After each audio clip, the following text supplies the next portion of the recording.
পৃথিবীর বিভিন্ন দেশে ছায়া মন্ত্রিসভার কথা আছে, বিশেষত আমাদের মতো দেশগুলোতে যেখানে আসলে যারা ক্ষমতায় আসেন এবং সরকার পরিচালনা করেন তারা একক কর্তৃত্বের মধ্য দিয়ে যেভাবে সরকারকে পরিচালনা করে থাকেন, তাতে করে সরকারের জবাবদিহিতা আসলে নিশ্চিত করা সম্ভবপর হয়ে ওঠে না। এবং সরকারের বিভিন্ন সিদ্ধান্তের ক্ষেত্রে অপর যে রাজনৈতিক দলগুলো থাকে তাদের কোনোরূপ মতামতের প্রতিফলন আমরা কোনোভাবেই হতে দেখি না। সেই জায়গাটাকে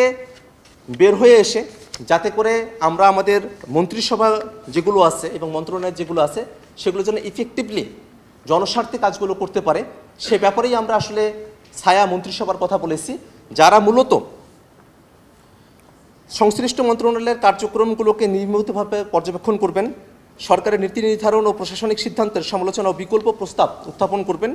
সংসদে বিশেষজ্ঞ মতামত দিয়ে আলোচনার মান উন্নত করবেন এবং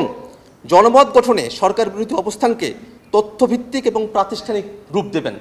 আমরা যেমনটা মনে করি যে বাংলাদেশে দীর্ঘ সময় ধরে যে পেশি শক্তির রাজনীতি চলেছে, সেই পেশি শক্তি নির্ভর রাজনীতি থেকে বেরিয়ে এসে